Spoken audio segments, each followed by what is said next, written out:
The Whine and Cheese Show is a Metaverse and NFT discussion and interview series brought to you by Metaverse Ventures Entertainment and host BEN68 and Morecheeese. Warning: the information and opinions within are solely the views of the individuals involved and contains content not suitable for anyone. G'day and welcome to Season 1, Episode 39 of the Whine and Cheese in the Metaverses Show. Today we talked to Teyg about his life outside of the Metaverse, how he got into the Metaverse, and his comedy club.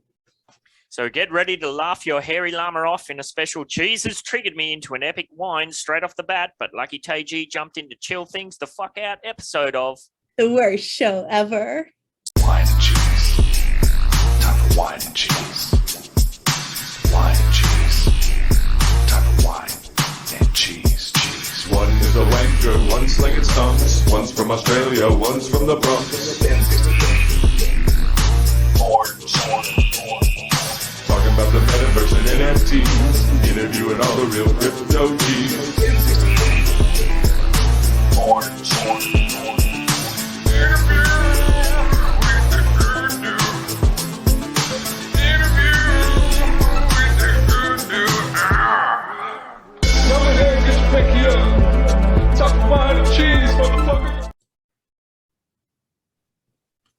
Hello, welcome to the Whine and Cheese and Metaverse show. I'm Morecheeese with my Ben with my co-host BEN68. We're leaving it. And we're on episode 39. 39. Feeling fine. Feeling fine. 40. But I want to see what you do for 40 now. We should have, I guess, I'm hoping. If not, what can you do? If not, you're stuck with the wine and you're stuck with the cheese. Exactly. And we have a lot of... Sucks to be you. Sucks to be you. We have a lot of great freaking things to talk about. Ben found a crap load of awesome shit. And let's get into it. He's always turning some knobs back there. I think he's like has a bomb sequence or something. Self-destruct button. No. Self-destruct Just turning button. off the heater. It's getting pretty cold in the old podcast studio. Which I is would like the some laundry. of that cold. I'm sweating. I want to say I'm sweating balls, but I don't have any balls. Sweating bullets is Sweating the bullets. term. Yeah, from that Megadeth song. Sweating bullets. Yeah, it's a good song. Yes. What are we doing? Oh, I'm supposed to be doing The something. spiel. Aren't I? Or wait. Before we What do you get got? into the spiel, Oh, what let's do you talk got? about the Spark sale today. Oh, do you really want to trigger me that early? Yes. Yeah, well, I mean, All right. you got triggered, but then, Lizette came back with something promising. The whole thing is just so bloody stupid. It's so bloody stupid. Like, why end registration for something and then immediately the event kicks off? Okay. It just doesn't make any sense. It puts so much pressure on the developers. It puts, it doesn't account for the international player base, So registration for the Spark sale finished at 1 a.m. my time or something like that. And the Spark sale was supposed to start at 2 a.m. my time. I think the emails go out, about half an hour before, something like that? About, yeah. Yeah. So Well, essentially... you get 2 emails. Oh, you get 2, yeah. So essentially, I would need to get up at 1:45 a.m. was what I'd usually do. I'd get up at 1:45 a.m. to see if it's worth getting up at 2 a.m. If I haven't, like the car sales that just happened was a classic example too, where, you set your alarm, you get up, I'm 1,000th in line to get a car. So clearly I'm not going to get one. So then I try and go back to sleep at 2 a.m. on a work night. Like, put a 12-hour gap between the end of registration, send the emails out. It gives people time to check the email. Oh, yeah, I'm 50th in line. Oh, I've got a chance. Okay, well, then I'll set my alarm for 2 o'clock and I'll have a crack. If I'm 1,000th in line, well, no point me setting the alarm. There's, it's pointless. A 12-hour gap would cover all of the time zones of the entire planet. If you can't check the time somewhere in those 12 hours, it'd be pretty unusual. Like, you're not really engaged. This is a long Or make it line, 24 man. hours. This is a long. This is a very long wine. Well, I told you. I said, do you really want to go there? Well, all right, but every time you bring this up to the powers that be, they always tell you, tough nuggies, deal with it. Until today. Today they were like, we actually, brought this up to the higher ups, and we're going to see if we could change it to 1224. What has been worse than tough nuggies is there was a couple of times where it was like, put it into feedback, submit a feedback. I'm like, but this is a fundamental flaw. This is not some little nugget to put on the feedback whiteboard that just gets, dust put on it. Like, what the most upvoted feedback of all time was that one that I think the Portage Park crew put out, like, can we have some more information about neighborhood developments and blah, blah, blah. That's got like, I don't know, the last time I checked, it was over 100 upvotes or something. And you asked the question at the AMA about renting and there was all blank stares. So, what hope has my little whine about please take care of your global player base? What hope has that got? So yeah, it was cool to see Lisette put that out. And I did mention to Lisette, thank you. I do whine like a freaking mad beast. Sometimes I lose my cool. But it all comes from a place of, I want to see this do well. I want to see it progress. And I'm just so sick of getting up at freaking stupid AM for no reason. It's just really no reason. You got to at some point they have to start considering their global player base. I've been saying that for over 2 years. The earlier you start putting those things into place, the easier it is. It shouldn't get to the point where the amount of whining and complaining is like out of control, and then okay, we'll do something about it now. Well, I don't know. I get it. I don't know if you heard, but X1 said that they were going to put another voice channel in the Upland Discord for people to discuss ideas and issues, like actually with somebody there. Yeah. Oh, you mean like one of the Reds? Yeah. Yeah, that's good. I mean, but unless they start acting on these things, it's just you're just pissing in the wind. So I don't know. Yeah. Yeah, I get that it's they have a development team that's in a certain time zone or something like that. But yeah, if you put a gap in between the end of registration, it gives that development team more time. Like we just had, what was it, a 1 hour delay with the Spark sale. So my alarm went off at 1:45. I get up at 1:45. First, I check my emails. What did I say to you? I was like 700th in line or something was the best. So I thought, yeah, well, you said 400 something. It might have been 400 for one of the lower ones. Yeah. So I go over and check, and then we're under maintenance. So then that's when I went over and had a bit of a bit of a blow up. I don't mean to rain on your wine, but that was kind of a win for me. Yeah. So it started late, and I wanted my one Spark. And I only have gotten it 2 times before where I was able to actually partake in that. So I was hoping that, like, with the delay, everybody had to go to work and they wouldn't have time. And I think I was correct, because I was 350-ish, right? And I was still able to get my Spark. Yeah. And that was like, yay. Thank you. Yeah, well, I did see a few people in general saying, look, I had a break at the start of the morning so I could do this, and now I have to go back to work. I've kind of missed out. So yeah, absolutely. It's impacted a whole bunch of people. And, there's going to be issues. There's going to be delays and that sort of stuff. It's part of it. But my wine is more about the fundamentals of the entire system sort of thing. So yeah, I don't know. Hopefully they'll work that out. Yeah. See how we go. Anyway, What else happened in Upland recently? I know it started with the today started with the purchasing of properties in Vegas. There's a Vegas event that started today. USD update.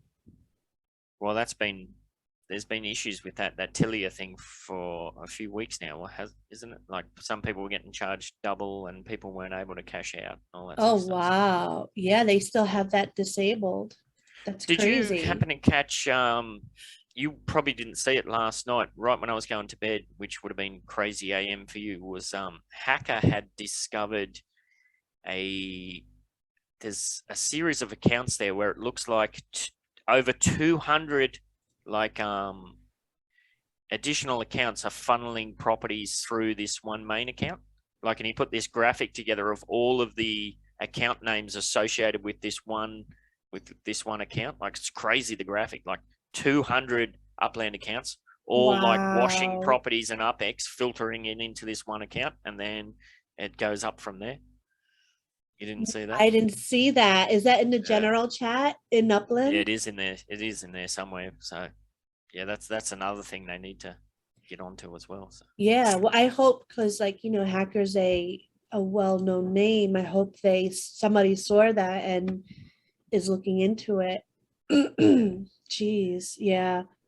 Stuff like that is not something you want new people to see coming in.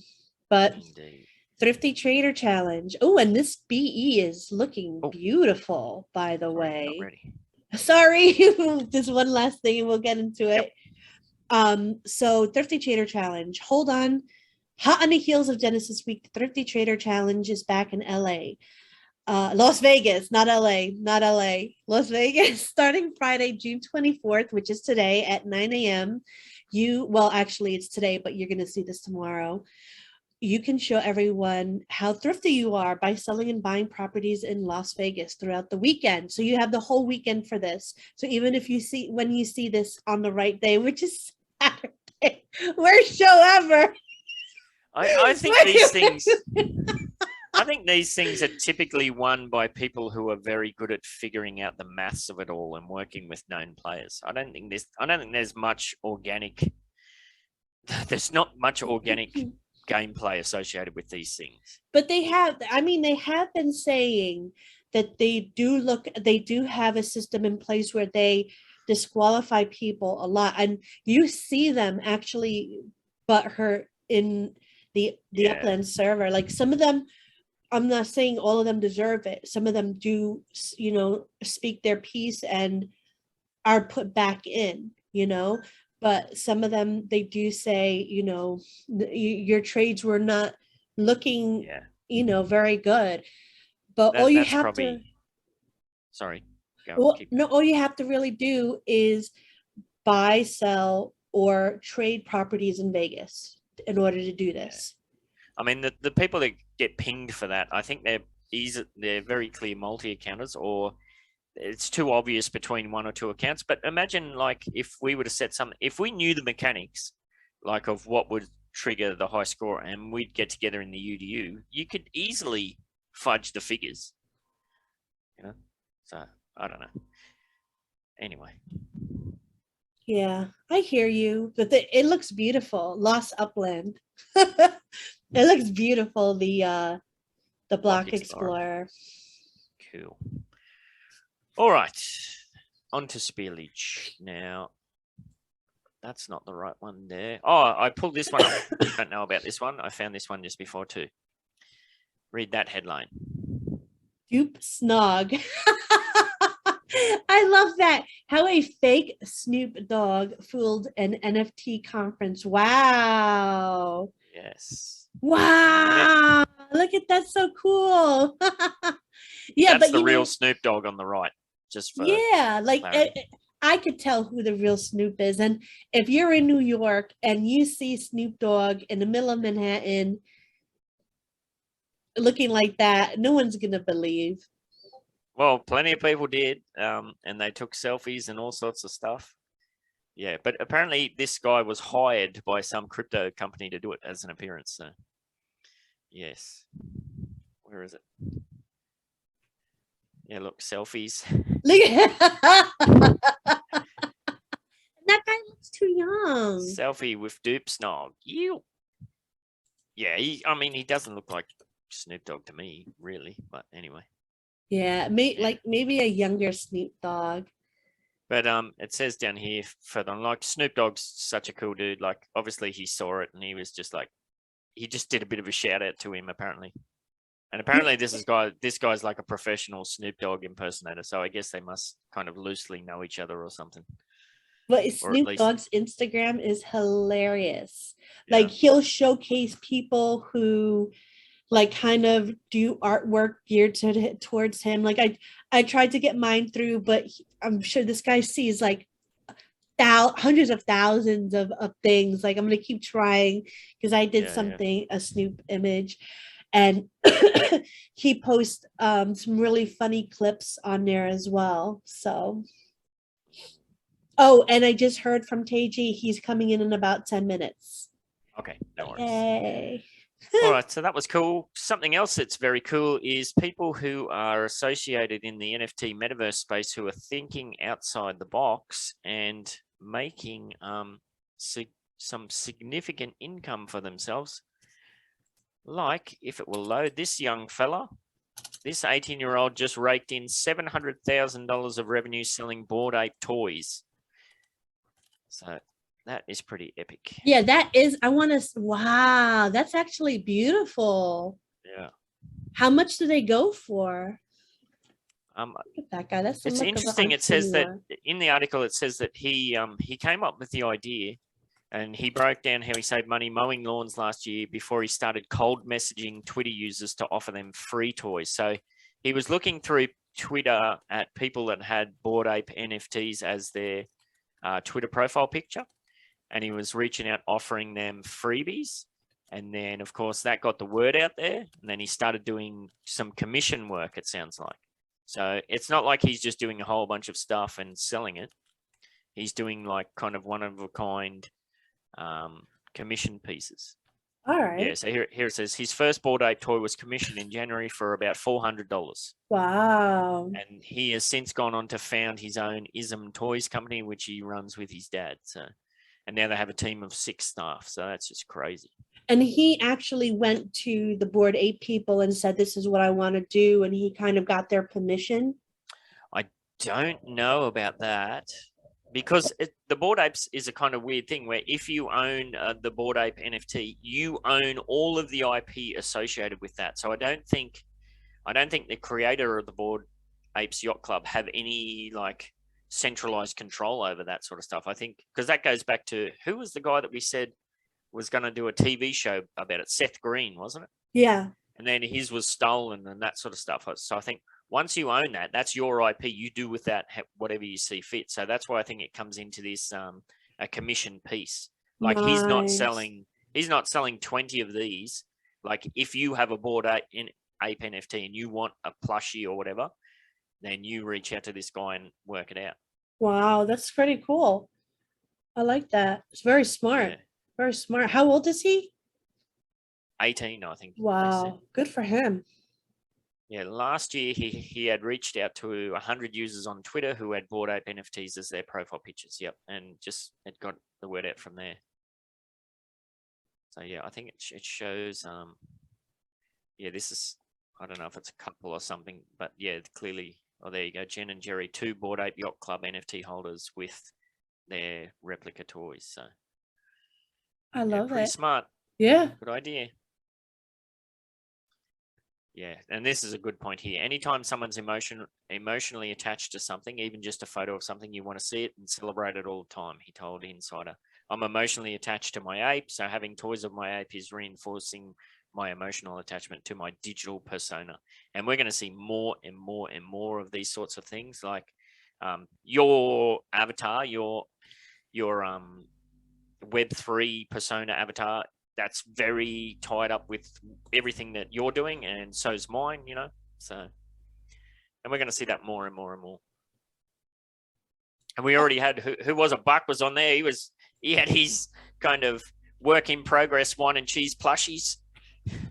I actually have a surprise. Like when it comes in, I was hoping to have it for today's show, but I have a surprise to show you.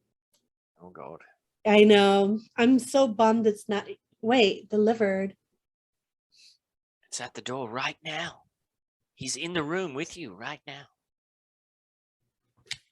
Let me see if Solly wants to go check Go and for check me. the front door before someone steals it. Yeah, basically. Package thieves. That's a big thing over there, isn't it? Yeah, so this guy, very clever young dude. So 700K, that's certainly nothing to you know, laugh at or whatever. Good on him. Yeah, that's awesome. That one all the way to the left with the devil horns, that one is so Yeah, cool that's really looking. Yeah, I love that one. absolutely. And obviously he's probably going to branch out into different, you know, NFT series or whatnot. This would only be the very small start of his journey, I'd imagine. So Yeah. well done, Ricky. Yeah. Awesome stuff. Well done indeed. This was another one. This is kind of huge news in the space, I think. E-commerce giant eBay acquires NFT marketplace Known Origin. And we talked about this a little bit before we kicked off. Seems pretty huge to me. Yeah, definitely. This is eBay's way of staying relevant. Yeah, well, it says here, eBay declared that the acquisition is an important step. So it's only a step in eBay's tech-led reimagination.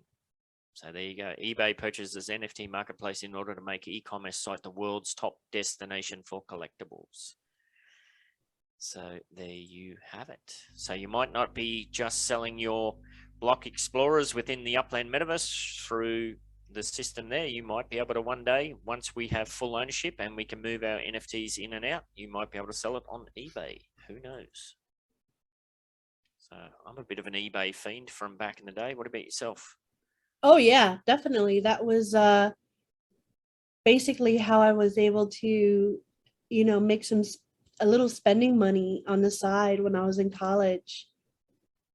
So Oh, so you're a seller, were you? I was more of a buyer. When I was a student, I used to buy up textbooks.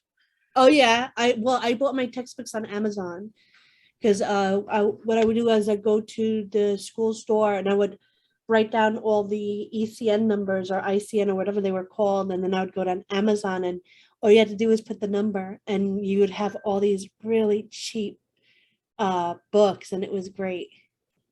Yeah, it's kind of because I did a postgraduate degree in aquaculture. I forget what year that was, 2000 and maybe in the early 2000s. And back then all your referencing had to be like you needed physical books, and I was living very remotely, so there was no library near me. There was stuff online, but the universities were strongly discouraging of those sorts of references. So yeah, I used to buy a lot of books to help me with my assignments and whatnot. And fast forward to when I just completed my master's degree not that long ago, and now everything was digital, everything was online. Oh, nice. The university had paid for all of the journals and stuff, so you could have access to all of that stuff. So pretty much 95% of all my referencing was then all online stuff. So shows you how fast these sort of things have switched over to what is essentially evolving into the Web3 platform. So yeah, very cool. And like I said, this eBay situation, that could go anywhere. So yes, should be interesting to keep our eyes on it. Here we go. Additional FTX CEO Sam Bankman-Fried explained to them that FTX is ready to deploy billions on acquisitions. So FTX was the company that was doing the Formula One NFTs. Oh, all right. Wow. So then they're partnering up with somebody good. So like, are they going to have a kind of platform like what Zuckerberg wants to kind of do with Meta, where you can sell your stuff on here? If so, Meta is screwed.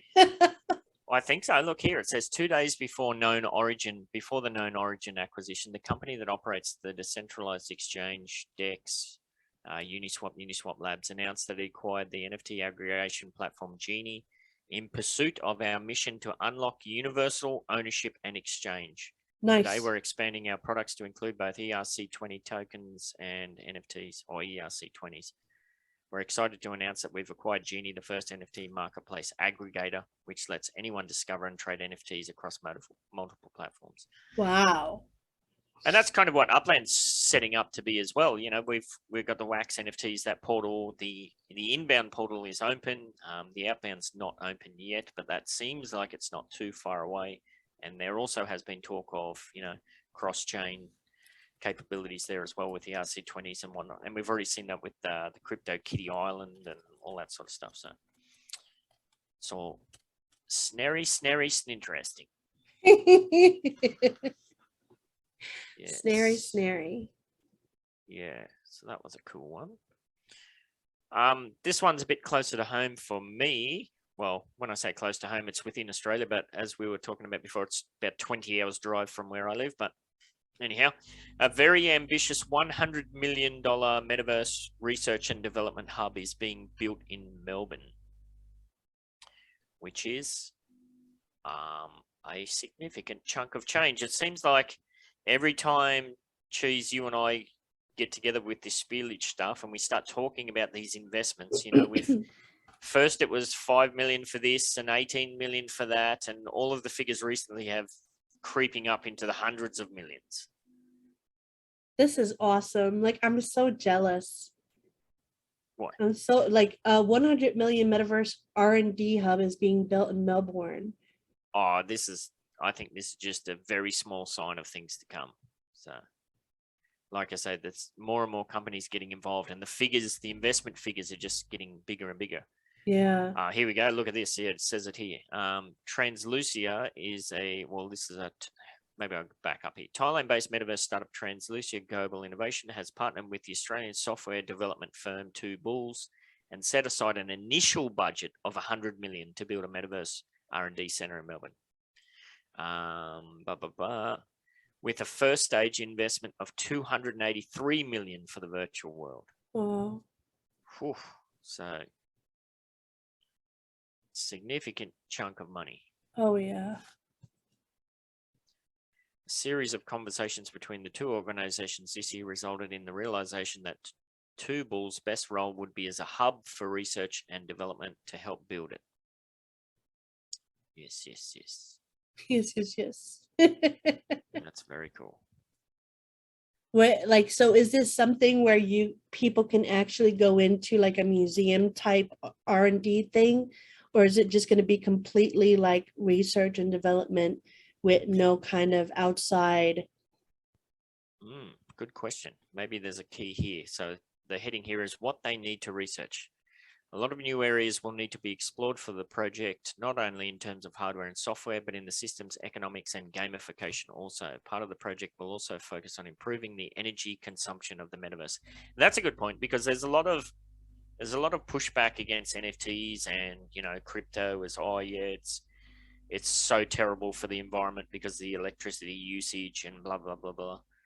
So it's kind of interesting that they've taken that on board as well. It's much bigger than that because we're really designing a whole world. It has to have a functional economy. It has to be properly moderated. It has to have all of these different components that is going to make it an enjoyable place to be. Yeah. No. So I don't know if they're talking anything specifics. Within the metaverse, there will be galaxies, and some businesses have already signed on to be galaxies within that larger metaverse. Oh so my that kind of goes back to last week when we're talking to Chris, like, what is the metaverse? You can't go to the metaverse because it's not a singular thing. Yeah. I like that description, galaxies. Me too. And within the galaxy, it has its own solar systems, and yeah. I love that. And maybe you can you speak to some of the stuff you were talking about before? Oh, in regards to Lux had a town hall yesterday, and I was lucky enough to be on and catch it. And I was typing a lot of things into the Discord, and they were like, oh, come in and chat with Chris. And they let me in, and I'm like, hi Chris, we had you on last week, blah blah blah. And I started talking about Upland and how they have like the different steps to like the property building, outdoor decor, and then there'll be a lot more. Like, are they gonna kind of follow in that layout, and will Ben and I and D-Tech be able to bring our business over of Samurai Aquatics to the Lux Metaverse? And he was definitely interested and on board with it. He's like, because the whole question came up about selling property at profit, and as the value goes up, and you have it furnished, and somebody asks, can we sell it furnished? Do we have to sell it with the furnishings? And he was like, where he is, usually houses are sold with furnishing, but he knows that some places they don't do that. And that's what brought up the whole topic. I'm like, that brings extra value. You should give them the option of doing it furnished or unfurnished, basically. So that way they keep the unfurnished stuff. And if it's like, rare stuff, they can sell it, outside of the house. Like, cause like some people don't understand the whole, like the furnishing gives extra value, or like they just want the house and put their own touches on it. So you might not even get that advantage by selling it with like legendary decor or whatnot. So it's always better to have that option to do it with or without. And he agreed. And he said he, wants people to come in and have businesses within. And I think that would be great. I would love to see Samurai Aquatics there as well, expand. You've got I know that you've purchased a plot over there in the Lux Metaverse, and I'm got to get my finger out and get one myself too. Yeah. But yes, it's funny, that whole furnished, unfurnished, like, it's going to be interesting to see how the value of the individualized NFTs play out. Like if you've got a couch, is it, well, it happens in real life too. Like you're moving house, you're going to have a garage sale or whatever. And I don't know what it's like in the States. In Australia, most places you buy unfurnished, but it comes with all of the basics, usually, an oven and light fittings and all that. Yeah. It kind of blew my mind. When I first moved to Japan, I lived in a company apartment for about the first 8 months, and then I moved out with a friend to our own apartment. But when we got that apartment, it comes with nothing, not even light fittings, nothing. Wow. Not even a laundry pole. You had to go and buy everything. Yeah, it was kind of quite mind-blowing. Unfurnished over there means it's a box. Everything. Yeah, you get a fridge, you get a stove, you get those basics. Yeah.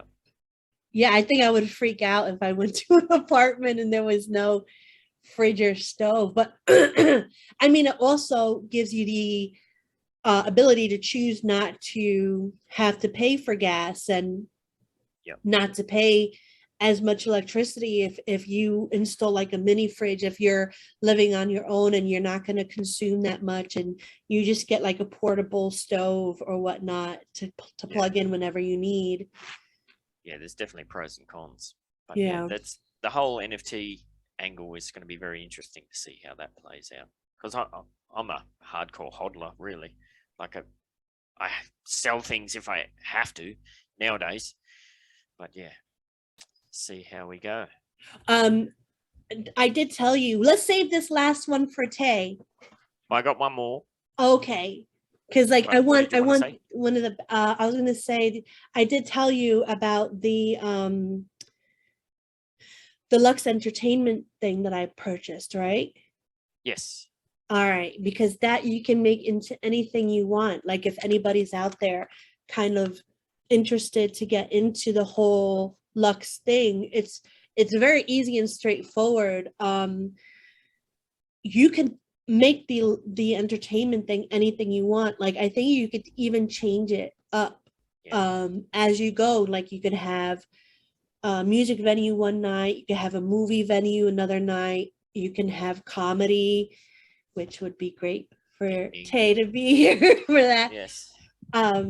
You can have or all sorts of like a club, people could just go and talk to people and dance. And like a storeroom, if you have stuff to sell, you could just kind of like have it all like laid out over there for people to Metaverse shop. I think that's freaking amazing to be able to walk around with either looking at your computer or, one of those goggles and just look at furniture like, oh yeah, this is really nice, and just kind of try it out.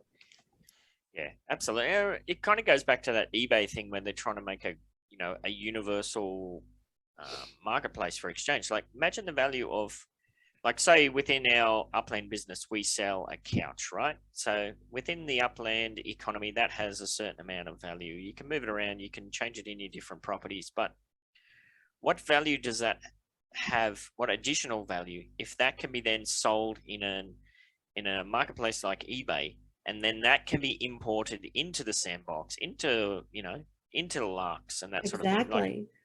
Like the possibilities there are just kind endless, of endless, and then mind-blowing.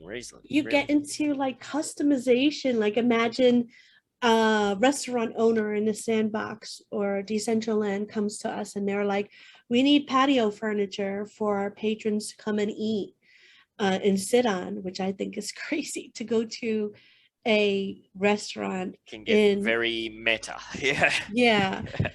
And like, you go there and you see all of the beautiful art that D-Tech has created for them to sit on, and just kind of, I don't know, I'm excited. Like, it gets me, I feel like a kid on Christmas morning when I talk about stuff like this. It's like, yeah, it's a very strange concept, isn't it? Like that you're going to go into an online platform to order your food, your avatar's going to go over and sit there, and yeah, it's all very strange, but I kind of almost wish we were a little bit younger when this came about, because like I always had my toes dipped into the newest things. Like I always kind of try to test out the new software that would come out, whether it be phones or cameras or TV, and I knew I would have gotten into it, but like you never really know, do you? Like things always just happen when they happen, and you're either there or you're not. And if you're there, you better jump in, because this is going fast and furious. Yeah, I always talk to my 3 kids just got their report cards back for the end of term, and they did really well this term. We never put any pressure on them. It's all their own kind of self-motivation or whatever. But I've talked to especially my eldest son about, at the end of the day, school, unless you're going to be a doctor or a lawyer or something, it doesn't mean anything. Like I pretty much flunked out of school. I left in grade 10 as soon as I could because I wanted to work. But then I went on and did 10 years at university. It doesn't mean anything. And I always tell them, like, when I was your age, when I was a kid, there was no internet. There was nobody had a computer. Like one of your friends' dads might have had this weird computer, but you never did anything on it. It wasn't until I was in my early teens when Commodore 64s had come online or something like that, and you got more into things. And it wasn't until I started university that the internet really became a thing, and it was clunky and whatnot. So yeah, I always tell them the jobs that you're going to have probably haven't even been invented yet, mate. So basically, I know my first computer was when I was 19. Yes, I had a VIC-20 was my first one, and that was a hand-me-down from someone. Oh, nice. I didn't used know to anybody. load the games on a cassette tape. It used to take about 40 minutes to load a game. Cassette tape? Yeah. The fuck? Yeah. Hey, Teyg24 here. Look at his background. That is an entrance. That is an entrance. So it is my bad because I keep messing up with the times. For some reason, I keep telling people 1:30 when it's really 12:30. That's a me thing. But I'm glad to have you here now. And we saved the best article to chat with you on. You'll have to look back to see the other articles we talked on.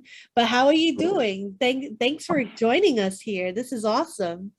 Hey, this is awesome. Hey, good to see you guys. Good to see you. I'm doing great. How are you guys doing? Well, Ben had a really long whine in the beginning of the show in regards to the time of the Spark sale, because and you have the same whine basically because he's in Taiwan. Yep. So he had to wake up like butt crack early as well. Stupid AM, I call it. Ben, where are you? Where are I'm you in Australia. So it. it's 6:30 AM at the moment. Yep, it's let me check the time. It's 4:30 a.m. Wow. So wow. Oh my gosh. But I'm usually up at this time anyways. Oh, are you? Oof. Yes. No, me. Not you. Yes. At that time, you don't want to know the cheese at that time. But before we pour ourselves a glass of Teyg, we got to do that last article. And this article, when Ben showed it to me. You're skipping ahead. We got one more. Remember, I snuck an extra one in. Oh, you That's snuck only a an little- extra one. So there's 2. All right, cool. 2 articles. Only a little brief one. So yeah, we finished up with that one. This one is kind of cool. Adobe advances Metaverse with new 3D and immersive experiences. So this kind of goes along with everything we've already been speaking about, Cheese, where, you know, you're talking about in-game sort of furniture or in Metaverse furnitures and things. It doesn't go into, it doesn't show a lot of details, but, you know, I like where this sort of stuff is heading. That is pretty. Umbrella. Oh, wow. Yeah, so Adobe today announced major updates to Substance 3D, a suite of tools and services that support 3D content creation from the beginning to the end of your project. So, yeah. Oh, I would love that. So wait a Yes. second. So is this Yeah. like a kind of easier Blender type thing that Adobe is creating? Yes, because we know our friend T. Davis, doesn't he do all of his 3D art in Adobe? Hmm. I'm pretty sure he does. Wow. That's Yeah, amazing. So smart brands are getting Metaverse ready by growing their 3D and immersive content creation capabilities. That means that creative artists with expertise in 3D have a wealth of opportunities. So we know that currently, like the whole Blender situation, it can be very performance heavy, Oh yeah. like all of the tools we currently have. So obviously that whole side of things, if we're going to have full on, you know, immersive 3D experiences, that side of the equation needs to be, what's the word I'm looking for? Optimized a lot more. So I think this is a really smart and very good step in that direction. Yeah. Hey, that's Oh, go it's ahead. really hard to pull off. It's really hard Absolutely. to pull off, and I'm glad that they actually did it. I've actually seen NBA was doing their NFTs, and you actually get like an actual like plaque Nice. of a playback of some type of play that happened, and it'll be a video of, you know, like Shaq or Kobe Bryant making a shot. So like a move, like it's a digital plaque that moves. Wow, that's really good. Yes. So this is amazing. I was waiting for something like this. Yeah, because like, oh, sorry, go ahead, Jess. well, I was gonna say I use GIMP, which is a kind of like a free, doesn't have as much as a Photoshop, but it's not as heavy. And when I did that design contest for Upland, it just kind of blew my mind how slower it was to work with Photoshop and then bring it over to Blender. And then even while in Blender, like while I was wrapping it, it took so long. I had to actually leave my computer for like an hour and come back, and it still wasn't done. And DTech, where he gave me like a warning about that. He's like, you know, it's really heavy. Just be patient with it. And I have no patience at all. So I stick with GIMP, even though like now I'm paying for Photoshop, or I paid for it. I'm sticking with GIMP. It's just so much more fun to use, and it's free. Yes. Now, if you want to test out your device, if you want to test out what 3D performance is like, head on over to Midtown Terrace in San Francisco and do a scroll over. We're currently at 57.7% developed there without decor ornaments on top. And I don't know about you, but my laptop struggles to load. It starts getting red hot. My phone, white screen crashes all the time. So yeah, there's a lot of optimization that needs to be done there. Oh yeah. Before that can go mainstream. So. Oh yeah. Yes. All right. Yeah, TJ, Cheese was alluding to these next articles, which are a good one. You want to read that one, Cheese? Meta, Microsoft, and others launch Metaverse Standards Group. Now, basically, Meta, Microsoft, and 31 more companies have united to form an organization to promote the creation of open standards. Basically, they want to have a way to be interoperable with each other. Like, so if you're in one metaverse, you'll be able to communicate with another metaverse. And who are they leaving out then? Yeah, well, was it this article? We did look through a couple that are the same. This was it. Yeah. Yeah, there's a couple of big, here we go, some important absences. While the group states that it is an open organization available for all interested groups free of charge, there are some big names that have not appeared in the group. Apple, of course. And what were the other ones? Roblox, Decentraland, Sandbox. Now, what I love is that they say Decentraland and Sandbox. They don't mention anything about Upland. Now, okay. You're having a laugh there. I'm having a laugh. You know why. You know why. They've been a lot more prevalent in the marketing arena lately. Yes. And every app I play on my phone, everything is now Upland. Like, we aren't like Decentraland. We aren't like Sandbox. In my mind, we're better.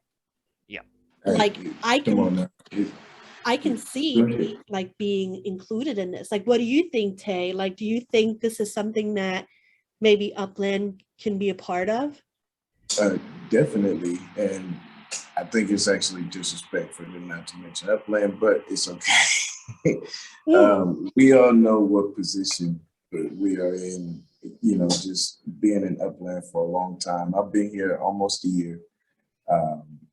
So to me, I think being able to cross-platform, like, I'm a big gamer. I'm a huge gamer, and I played a game called Shadowrun, and it was very different when you're playing Xbox Live and able to communicate with somebody on the computer. And it's just a complete different experience. So, and being able to just bring in more players and more different styles and tactics and, you know, just brilliance and intelligence into it. Which game did you say you played? A game called Shadowrun. It was Shadow Mind? Shadowrun. Oh, Shadowrun. All right. It's a pretty good game. It kind of flew under the radar because of COD, but it's okay. And that's kind of where we're at with Upland too. We're very much under the radar at the moment, and there's pros and cons to that, of course. Exactly. I believe Upland is really going to go very far. It's just starting off at these little squares. I'm pretty sure you guys have been here for quite some time, and you've seen the development that they're, you know, bringing into the game. Oh my goodness, what is this? Yeah, it's the same article. It's the same. It's just a different version of the same thing. Yep. But like to bring a point that you said, sometimes I feel like it's not a bad thing to not have your name brought up just yet. Like, they didn't say Upland is joining them, but they didn't say Upland is not joining them. Yes. So there's still a chance.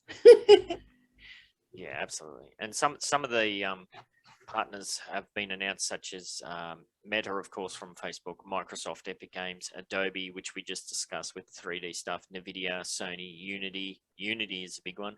And what were some of the other ones that you had an article that had some more there, Cheese? Did you still have that? Oh yeah, the actual website. Yeah, the actual release. For some reason, I tried to click on the link and maybe I was geo-locked out of it. It wouldn't share it with me for some reason. Yeah, it actually tells you share. So this is the Metaverse Standards Organization actual website. Scrolling down, it basically says what we talked about, but then it tells you the principal members. Like, so these are like the founding members. And as me and Ben were looking through this, he mentioned IKEA being in there is promising in regards to crazy. Like, you know, building decor and whatnot, and being able to have that kind of business. There goes that P word again, prevalent. And then they have the participating members, and these are the members that we were talking about, which is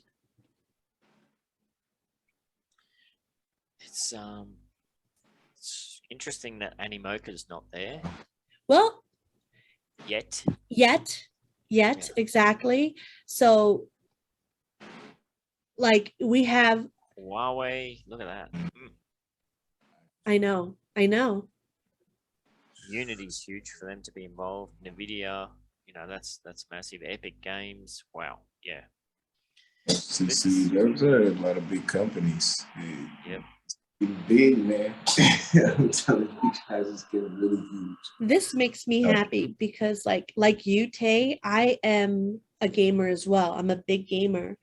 And I would love some of the games that I play on a regular basis to have that NFT aspect to it.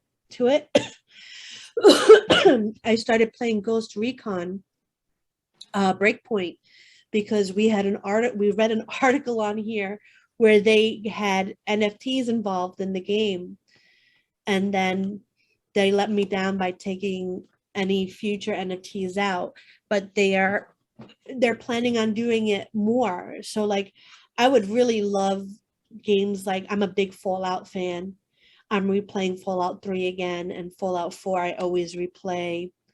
I love the Assassin's Creeds, the Far Cries. I'm looking at the Shadowrun game, and it's a really interesting looking game, like top down sort of thing. I'm gonna have to look into it because it reminds me of the first two Fallouts, gameplay wise. Yep, it was very similar back in the day. That was I feel like the game was kind of like just ahead of its time, and it was more like a Halo style type of a game. But I play video games and I spend money just on my cell phone playing regular video games. So to bring an NFT, like I also played League of Legends. It's like a huge, like I'm gonna be honest. The highest I went was silver, but I wanted to lie and say I went diamond. But it's another game. People spend money and they would, you know, buy skins, and it doesn't really boost your character's abilities or anything like that. You just look pretty cool. So Yeah. Just why not be able to create an NFT and be able to trade those and make some money off of it. Do you play Overwatch perchance? I never played Overwatch before. What were you going to talk about? The art? Was that what you're going to talk about? Who? Jeez. You. The art. What kind of art? Well, you mentioned Overwatch because last week we Oh talked to yeah, Lux that's and right. their time with the artist. Yeah, I have a bad memory, so thank you, Ben. So we had Lux on last week, and I was really impressed with the way the characters look. And he said that one of the artists that worked on May in Overwatch was on a team creating the characters for Lux, and that really got me excited because I've been playing Overwatch for a very long time. Like I'm not the type of person that likes any first person type shooter games, but I'll always go back to Overwatch. It's a really cute game. It's very competitive. Every character has their own type of thing. There's a lot of strategy involved. It's not just running around shooting. Like you have to use your abilities with the abilities of your partners to kind of create a good setup and strategy. And it's so cool. And then they have this mystery hero type thing where they just throw any character in there and you have to play it. So I don't know. You should play it, Tay. We should play together. It should be fun. Hey, I'm definitely down. I have like there's a cafe I go to, and we could definitely play. Lux is a beautiful character. She's really kind of like easy, but really hard to play with. I haven't played in quite a while since all of those crazy updates. It was way too much. We kind of changed the game a lot. But I'm willing to jump back into it. you know, games like those, it could kind of take over your life. Oh yeah. Oh yeah. Just like Definitely. with, Definitely. like, But you just have to like have time. But we'll talk about that more offline because I really do want to get you into my gaming circle. But what I really want to know is like, who are you? Who are you outside of the metaverse? Like, pour us a glass of Teyg. Ben hates it when I say that. I'm gonna just go ahead and say this. I'm a California vegan. You're a California vegan? Vegan. Oh, Yeah, all right. California vegan. So there's a little bit of mix of Californian and Las Vegian. Ah. Got the word for it, to be honest. I was like, you're a Califagan. I thought you were like a vegan or something. I just use both of them together. I would say that I'm from Las Vegas. I spent most of my years there. I grew up there. Most of my closest friends are there, but I'm actually born in California. And now I'm living here in Taiwan, got a wife, 5 children. Being an English teacher and here don't really like it. So we really want to make this metaverse and Upland work with the whole comedy. Well, we got a lot in common then because I lived in Japan for 6 years all up and ran my own English school as well. And, you know, wife, 3 kids, 5. My gosh, you're a man on the mission. It was, I've been here for 6 years and we got 5 kids. So a lot of people would say 1 kid per year. Yes, I raised the conversation about having number 4, and very soon after I was in the doctor's office getting a snip. So yes, that conversation didn't last. You wanted a 4th one. At one point, I did raise it. Yeah. Man, I can't. If anybody wants a kid or 2, I'm giving them away. Nice. NFT your kids. Nah, I love my Buy kids. this NFT, you get a free kid. You got a free kid. Come to the show, you get 1 free kid and an NFT that goes with it. Yeah. I'm allergic to kids though, so I can't come to your show. Diapers not included. Yeah. That's 0 hilarious. kids for me. No, but I love it. I moved out here into Taiwan. My wife, she's actually like half South African, half Taiwanese. So it's a crazy mix with the children. And living here just gives you a different perspective about just countries and just life, all in general, you know, kind of cut out there. But yeah, in general, so yeah, I think I made the best decision. I'm able to sit here and make something like this and try to create a metaverse, have a bunch of kids and, you know, visit the States whenever I feel like it. Well, that segues perfectly. Like, how did you actually get into the metaverse? So I actually started looking into crypto because I just kept hearing about it, and you know how the algorithm is on YouTube and Facebook and Instagram. And so I started really looking into NFTs, non-fungible tokens, and it really was gave me a better understanding of what cryptocurrency is. And then saw that ad for Upland and it said play to earn, right? So, all right, why not? Asked me for, it didn't even ask for any money. Back in the day, it was, you know, you could get quite a few properties and for when you just start off. And once when I, you know, first sold that first property, I felt like a winner.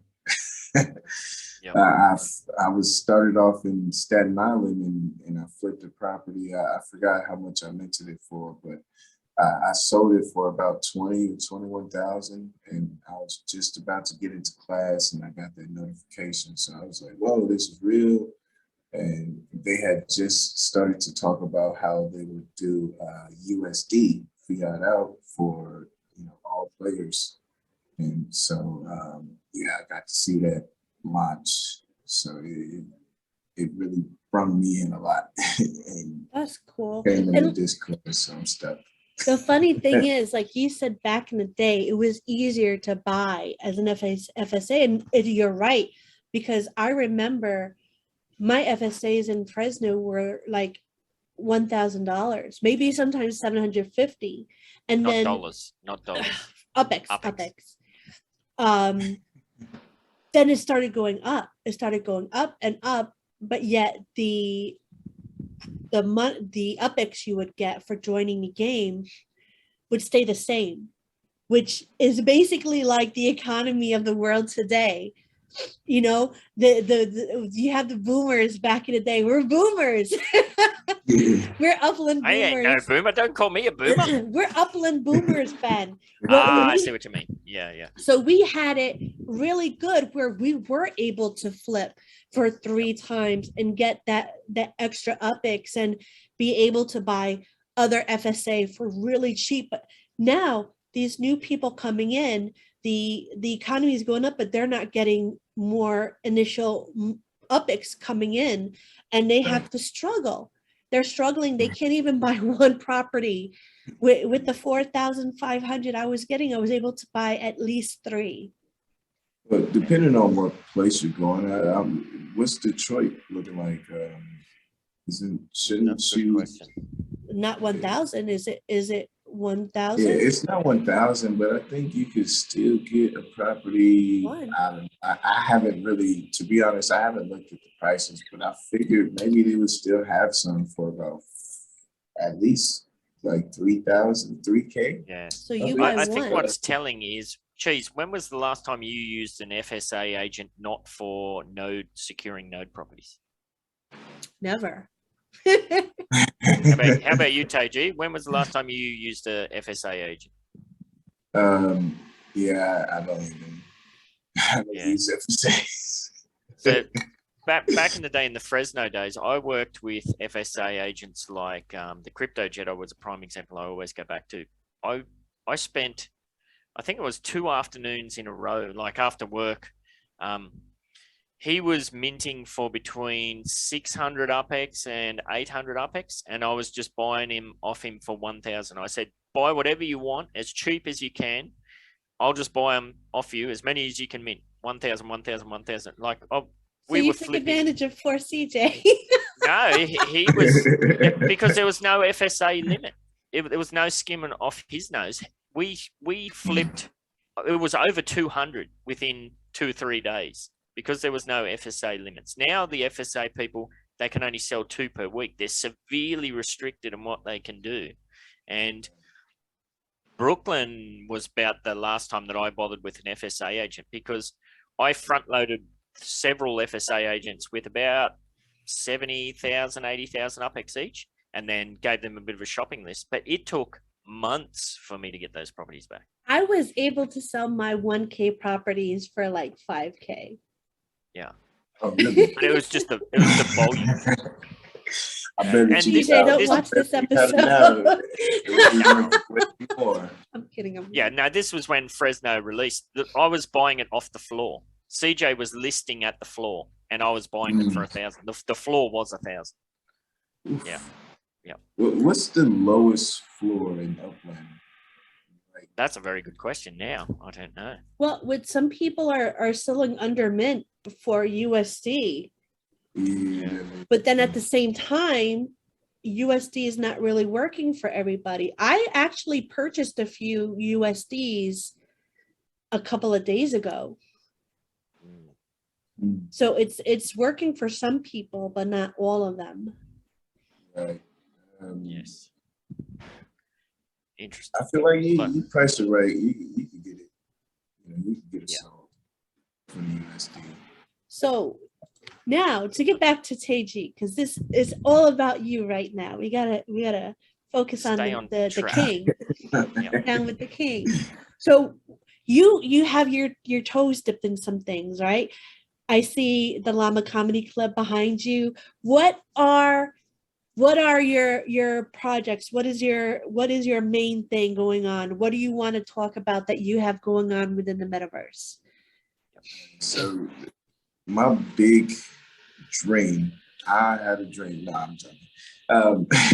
My big dream was, the first time when they released Block Explorer shops, when I walked into the Block Explorer shop, and I seen how the stores were set up, and I was just thinking it would be great to sell like NFT tickets, like for a show, and the same type of fashion, same type of way you go to a property. So I kind of had this idea when I first started the game, long time ago, and then I started asking around, seeing if people would, hey, if there's an online comedy show that you could watch, stand-up comedy, would you actually watch? Some people say yes, some no response. I, just went ahead and launched it in February.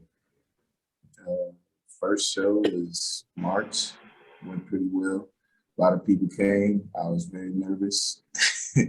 So I don't know if the jokes were all the way there, but they were pretty good. Still looking for like more people to, make it more diverse type of comedy styles.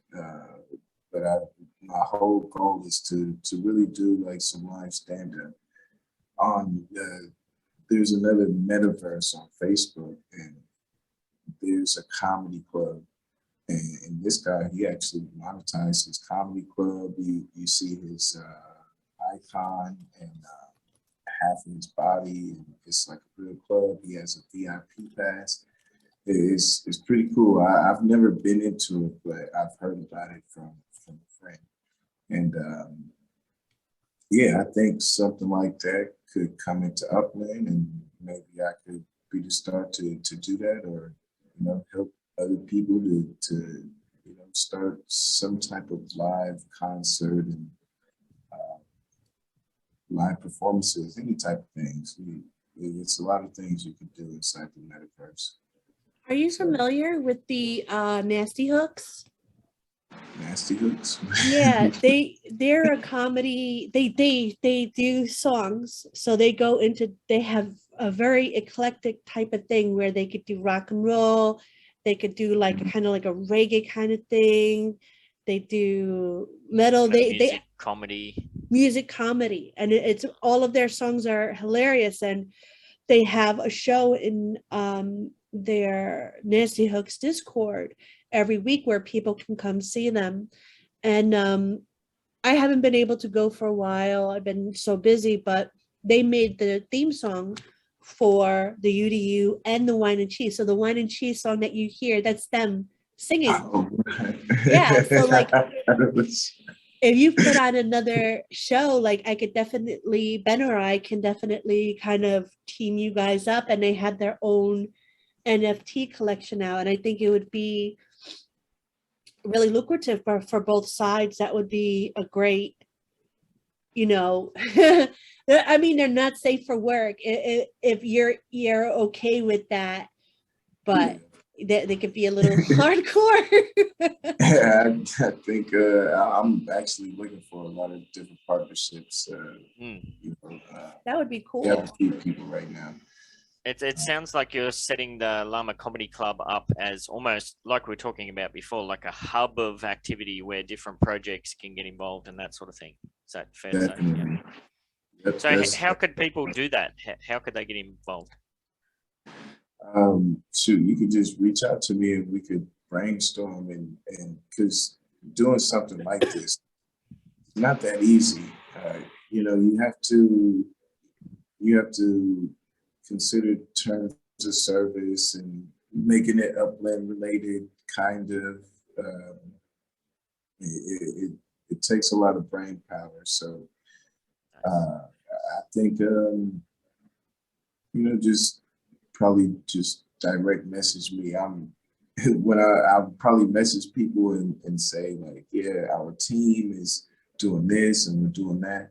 When I say our team, I mean it's just me. You got to talk it up. You got to talk it up. There's no point downplaying it. Well, that's cool. So yeah, we'll definitely put a link in the description. You mentioned stand-up comedy. Is there other sorts of comedy? Like, I think I read somewhere that you'd be interested in sketch comedy or things like that. Is there anything in particular you're looking to see or not interested in?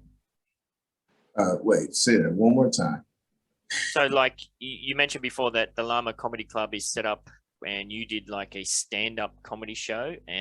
Is there other sorts of comedy that you're looking to get involved? Like Cheese just mentioned, like the musical comedy or, things like sketch comedy, or is it purely a live show? I'm looking for all types of things. I feel like it could be like a real comedy platform in a way. You can come watch a live show. You can come and watch some comedy skits. Not just created by me because I'm working on some, but created by everyone, whoever, and even if other people, created their own Discord channel. I'm hoping that Upland could get the cafes running and we actually do some inside the metaverse, but for now, we got to do it this way. But yeah, I feel like to basically be able to do a lot of different funny, maybe improv and I know what you're gonna say, Chief. all types of stuff. Yeah. I was gonna say D-Tech is perfect as well because did you know that he's like he's busy enough, but yes. Oh yeah, that's true. But he doesn't sleep. Like he does. He's a clown. He does actual kids shows, but they're the humor extremely has adult. Guy. Yes. He has a song. If at first you don't succeed, don't try again. It's basically saying like, don't put any effort into it because you're gonna fail anyway. Yeah. Well, that's two people that we know right off the bat. Yeah, exactly. That may be interested in collaborating for sure. Yeah, I definitely had some illustration type of, Teyg in the Metaverse type of ideas, episodes. I would really like to see that being animated. I think it would be pretty cool. Nice. Oh, okay. So I have a question. Let's say you have a show coming up. Let's say there's a show on Wednesday, just for example. And you put the word out, show is going to be here. What is the process of buying a ticket and attending the show? All right, so as of right now, I really just do free shows. But starting July, I will start to monetize the shows. So how it will work is there's a ticket booth, and the ticket booth will be open or closed. It opens at a certain time. I usually try to open it 1 hour before the show. So once when I open the ticket booth, you can send to my property. I would give out an address, like the Comedy Club at 8760 Reseda Boulevard in LA. So you would send to that property, and I could see on the blockchain that you actually sent to the property. So in the ticket booth in Discord, you would write your in-game name. And so I would know that this was you who sent to the property. And I would be able to tell you, I would be able to change your Discord status to be able to join the show. Interesting. I assume you have one of these properties in every city. Like if I'm in San Francisco, I'm not going to have to go to Las Vegas to visit one of your properties. Do you have a property everywhere? As of right now, I do not have a property everywhere. we was okay. I was still trying to figure that out. Yep. You know, like how would people like for it to happen? You know, I could have a property everywhere, or I could have a certain property and make it feel more like real life. You have to actually send to this property, but you know, some people, you have to put some effort in. Yeah, but to tie it in with Upland, you know, some people, they don't want to leave the treasure map. Yep. You know, they could just send to the property real quick. You know, it makes it a big hassle. So I was actually thinking of having a vote to see, you know, which direction I should go. Yeah, I guess it's a bit tricky because, like, at the moment, what have we got? I don't know how many, 15 something cities, something like that. But thinking ahead to maybe 2-3 years in the future, if we've got 150 cities and you're trying to sort all that out on the blockchain and checking sends and whatnot, that'd be a real pain in the butt. So, Yeah. Right. I mean, I have spoken to a player who has a landmark property in San Francisco. And he wants to host me there. So I was actually also thinking, you know, maybe you could send to a different player's property. You know, since I don't have a property in San Francisco, maybe it could be you, Ben, or you, Cheese. Like, I choose your properties. Like, you might have like inside that looks pretty cool, a nice street view or a nice property, so could do shows there as well. So I think the really annoying part is that we already have the answer to all of these problems. It's the UpX transfer system that we have in place. However, currently there's a 60-day delay on that. So, like, I've been holding a big bunch of UpX precisely so that I can move it around freely. But most people, you know, if you're one of those people that always spends your UpX, you never get to that 60 days point. But if they can tidy that up and you can say, okay, the show starts in an hour and send your, whatever it is, send your 500 UpX through or whatever it may be, then that wouldn't matter where you were from then. Right. Yeah.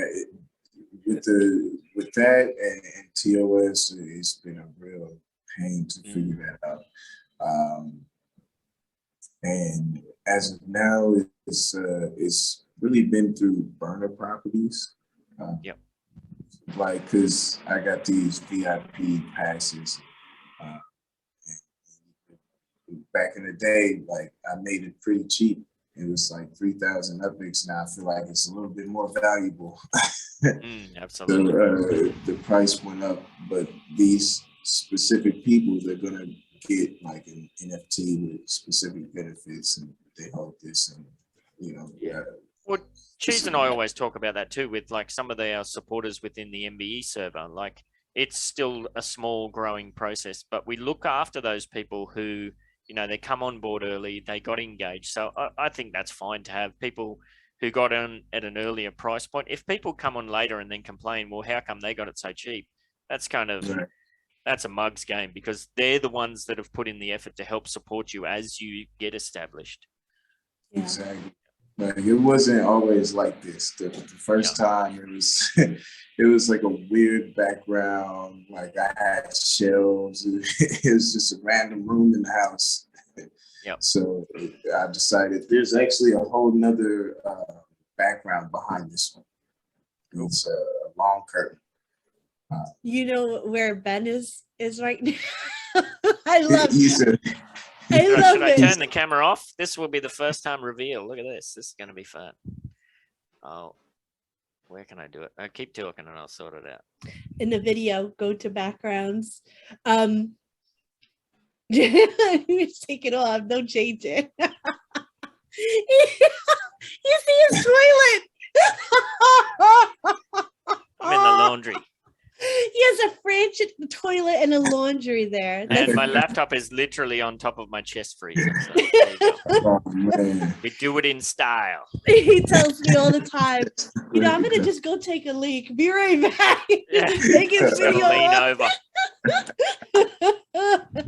Worst show ever, but I love it. Wouldn't change it for a thing.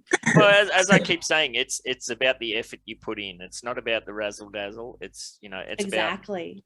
supporting each other, building the foundations. We're not doing this because of the numbers here and now. We're looking ahead to the future. And the number one most important thing is that it's enjoyable and that you have fun doing it. Because Hey, for real, y'all grinding. I see it. Y'all are grinding. I like what y'all doing for real, for real. This is amazing. And I'm like so impressed with Ben because he has like the full-time, well, I work from home, but it's only until my 12 p.m. And he has like the full-time job that takes him most of his day. And then he comes home, he has 3 kids. And like, don't be impressed with me. Teyg, he's got 5 kids. He's got 5. He's working. Yeah, so like you're another one. Saying Like the Ben show. This is the Teyg show at the moment. So, yeah. Thank you, Cheese. But moving on. Thank you, Cheese, but moving on. Yes. But yeah, like I know it's awesome like that you guys can find the time to put forward your efforts and take advantage of like kind of being like the pioneers in the space. Oh, So I'll give you a little hint. It's also sometimes it's about escaping the children and getting a bit of a break. dude, Yeah. I totally understand. I'm like Yeah. so My wife- anti-kids. Yeah. Sorry, wife kids, beat can't me deal with that. twice Got to like go and that. record the podcast. Sorry, Teyg. Go ahead, mate. No, it's the same way. Like, hey, we got something going on here. Let me get some time away just for a little bit. Long day at work. Let me go I to can't a imagine space with where I 5 children that there's not a lot of me time happening in the old Teyg household. Nah, I actually have like a small little schedule that I kind of set up, and Well, I that's want good. to Yeah. I want to change the schedule because I want to spend individual time with each one because all at the same time they're all kind of asking for attention all at the same time. Yep. I feel like just a little hour or two. Yeah. That's super That's valuable pretty for good. sure. Very busy. I bet your Cheese can relate to that. You're always telling me stories like that. Uh-oh, what TD is typing to me on the back. No, I'm saying like you've told me stories with your brother or whatever where the squeaky wheel gets the oil and you're like, what about me, sort of thing. So Teyg's talking about putting some focused effort into almost scheduling some time with everybody. So no, I don't have that issue because none of my family members want to spend any time with me. Like it's all my husband's family members that are so amazing and I love them so much. But yeah, like my family members, I haven't talked to them in months. And as soon as I do say, hey, have you seen my show? They'll be like, oh, but let me tell you about my stuff. And then when they're done, it's like, all right, talk to you later. I'm like, what happened to me? Yes. Trust me, hey, I feel your pain. Being way out here, yeah, trust me, it's a long time to even see anybody. Absolutely. Now with the Llama Comedy Club, how many shows have you run so far? So far, I have 7, and I awesome. give out topics at the end of every show. So I wanted to basically kind of give an entry for a review. You throw in a review, and that'll get you in. Come, you watch the show, you give a review, and you get an entry for a raffle. I gave out, I forgot the number. I think it's either 210 because I recently did a raffle for 50,000 updates.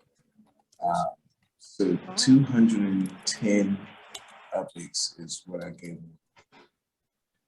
I think so that's very far. clever. Like clearly you see there's value there in, you appreciate that you're starting off and you're open to feedback and to evolving and that sort of thing. I think that's really awesome.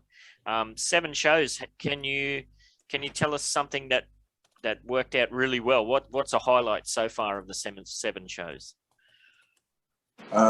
Shoot, just the experience. Because my background, I actually do real comedy in real life, and I've been doing it for almost 4 years, and this is post COVID, so technically it's been longer, but no real live shows, kind of just small groups. So being able to bring that into the metaverse, it makes it a little bit easier. I'm trying to answer your question. No, that's all right. That's good. I kind of got lost in thought.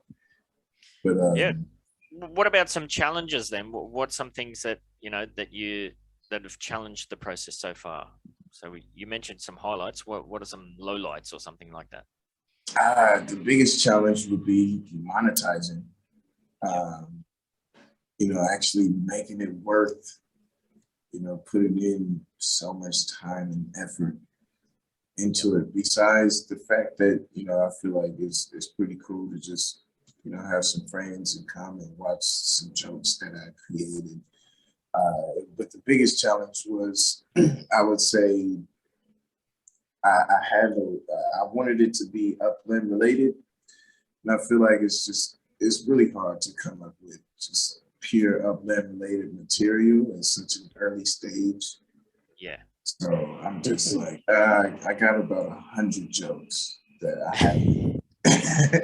I haven't performed, I've practiced, and I'm just throwing away the fact that I'm doing Upland related jokes. If they come, they come, but I'm just gonna do some live stand-up, and hopefully other people can see that, they could also do the same. Yeah, I think so. You don't want to pigeonhole yourself. Sorry, Chase, you look like you want to say something. Yeah, I have this thing that I'm trying to do with Morecheeese, like a collaboration type thing for the New York City node areas. And what it is basically is to bring in entertainment to the areas and kind of get artists paid, right? So basically we would set the thing up, we bring the artists in, and Morecheeese would then put this all in the Discord and kind of advertise it out. And there would be with the person, basically depending on where you go will determine the payment style. Like I personally wouldn't want to take any money from the artist. I would just want the traffic in my node area and people coming in. I would then give any ticket price, ticket income to the artist, and whatever Morecheeese takes for the advertising cut is up to him. But I think it's a really great idea on his part, and Coach Funk is in our collaboration, and there's a couple of other people in the collaboration, and that would be amazing if you did like a bit of a tour to the different New York areas, a New York tour sort of thing. And I would love to talk to Morecheeese about this and kind of get that moving, because it's something that we've been working on for a bit, and we had Morecheeese on the show before, and I would love to have you as the first artist to come in and kind of put a show on in my Bronx node. Hell yeah, that sounds awesome. I'm definitely down for something like that. Nice. Yeah, I know Coach Funk. We talked about that as well. We should definitely get together. Yeah. Like that way we can get you in all of them. We could get you in all the New York nodes, and you could do this great New York tour and NFTs associated with it, all sorts of stuff you could do. Exactly. Yep. Yeah, I'm ready. I'm excited. I'm really trying to bring the whole comedy thing in the Upland. Yeah. Now, one thing that just stuck out to me then, if you're talking about getting involved in a tour or whatnot, like I know you're in Taiwan, you said, and you're about 2 hours behind me. How do you go juggling the timing of these things? Like obviously at the moment, our main audience is very much North American focused, but we're on pretty much the opposite time zone. How do you do that? Like you want to be performing prime time for your audience, but I guarantee that's not prime time for you. Nope. Usually it's early in the morning. I think the second show that I did, I actually stayed awake the whole night. I didn't even go to sleep. And then I actually did a tour after that. It was starting from LA and then go to Detroit, go to Manhattan and New Orleans.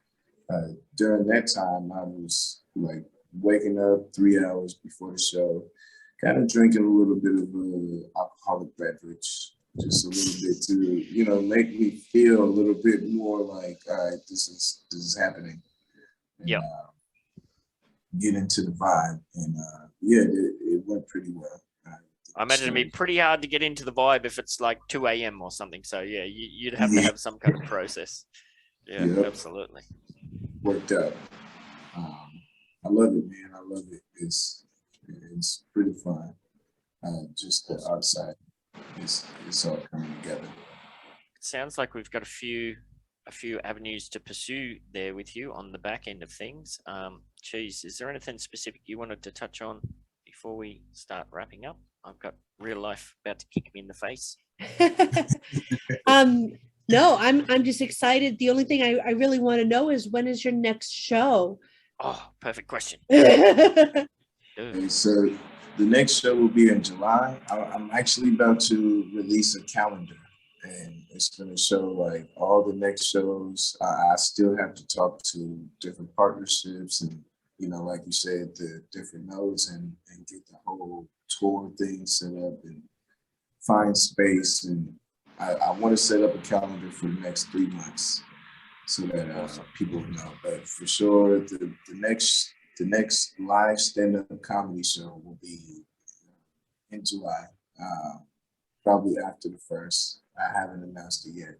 All right. Probably 2 days from now, I'll have that idea. And then skits are coming July 1st.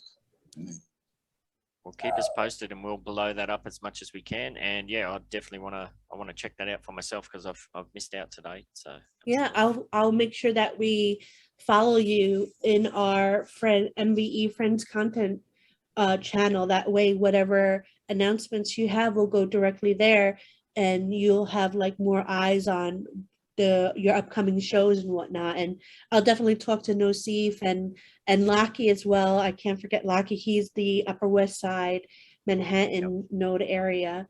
So that's gonna be fun. I can't wait to see what we can all do together. Absolutely. Alrighty. Cheesy Poofs. Cheesy Poofs. Can you wrap us up here, but don't bail out just yet, Teyg. We'll touch on some things on the back end. So. Okay, cool. All right, so thank you for coming on, Teyg. It was amazing. And stay fresh, cheese bags. I appreciate you. Go ahead, get your pinky up. Talk Whine and Cheese, motherfucker. Go ahead, get your pinky up. Go ahead, get your pinky up. Go ahead, get your pinky up. Talk Whine and Cheese, motherfucker. Go ahead, get your pinky up. Go ahead, get your pinky up. G'day, you shrimps on the barbie. Oh my God. Okay, to qualify for this free episode theme, Morecheeese NFT, as always, like and subscribe. Then jump into the Llama Comedy Club server and add a reaction to the MBE emoji in the How It Works channel. And don't forget to tag Morecheeese in a post in the chat, share, and react channel. Ooh, 2 steps. Got your brain turned on, sickos. Later. Empire, samurai, ride on the dingo, flying through the sky. Cheese in the house, get off your pride. Hit you with the hairbrush, hit you with the knife. Evil empire, samurai.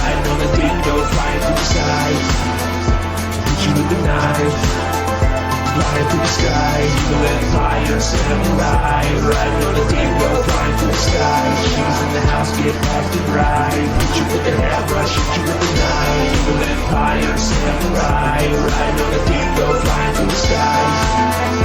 Hit you with the knife, flying through the sky.